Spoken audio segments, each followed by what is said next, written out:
हजारा culture day, इत्तेहाद का जनाजा, सियासत का तमाशा।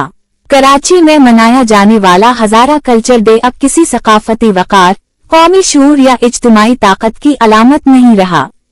ये दिन अब खुलेआम जाती सियासत, गिरोही मफादात और खुद साख्ता लीडरशिप की नुमाइश बन चुका है। जिस दिन हजारा कौम को एक प्लेटफॉर्म पर इकट्ठा होकर अपनी पहचान, तारीख और हक का ऐलान करना था, उसी दिन उसे दानिस्ता तौर पर टुकड़ों में तकसीम कर दिया गया। ये कोई इत्तेफाक नहीं, ये एक सोची समझी नाअहल है। माजी में यही हजारा कल्चर डे हजारों अफराद को एक ही मकाम पर जुमा करके दुनिया को ये पैगाम देता था कि हजारा कौम जिंदा है, बाशऊर है और अपने हुकूक के लिए मुत्तहिद है। मगर आज का मंजरनामा अफसोसनाक है। हर गिरोह ने अपनी अलग तकरीब सजा ली, अपने झंडे लहरा दिए, अपनी तकारीर रिकॉर्ड करा लें और सकाफत को जाती तशहीर का हथियार बना दिया। ये कल्चर नहीं, ये सियासी दलाली है। जो एक दिन इकट्ठे नहीं हो सकते, वो सूबा कैसे मांगेंगे? ये एक ऐसा सवाल है जिससे कोई फरार मुमकिन नहीं। जो लोग हजारा कल्चर डे जैसे एक दिन पर इकट्ठे नहीं हो सकते, वो सूबा हजारा जैसे तारीखी, आईनी और संजीदा मुतालबे की बात करने के अहल ही नहीं।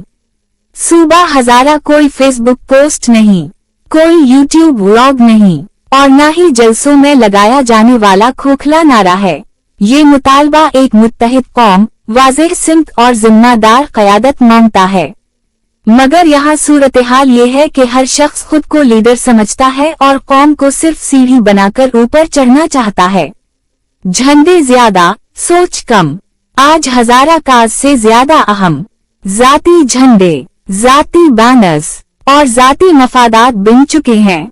किसी को हजारा की फिक्र नहीं, सबको अपनी कुर्सी, अपनी पहचान और अपनी सियासत अजीज है। उसी ख्वादगर्जी ने तहरीक सूबा हजारा को वो नुकसान पहुंचाया है जिसकी तलाफी शायद बरसों में भी मुमकिन ना हो। याद रखें, तकसीम कमजोरी है और कमजोर कौमें हुकूक नहीं मांगते, भीख मांगती हैं। तारीख मुआफ नहीं करती। जो कौमें अपने अहम दिनों को भी तमाशा बना दें, तारीख इन्हें कभी मुआफ नहीं करती। अगर यही रविश बरकरार रही तो हजारा कल्चर डे महज एक खोखला नाम रह जाएगा और सूबा हजारा तकरीरों, तहरीरों और सोशल मीडिया पोस्ट्स तक महदूद होकर दफन हो जाएगा। अब फैसला करना होगा। अब मजीद खुद फरीबी बंद होनी चाहिए। या तो हजारा कौम वाकई मुत्तहिद होकर एक सिमत में खड़ी हो, या फिर खलकर मान ले के ना हमें कल्चर की फिक्र है, ना तारीख की और ना ही मुस्तकबिल की। क्योंकि एक तल्ख मगर अटल हकीकत ये है, बगैर इत्तेहाद के ना कल्चर बचता है, ना कौम और ना ही सूबा।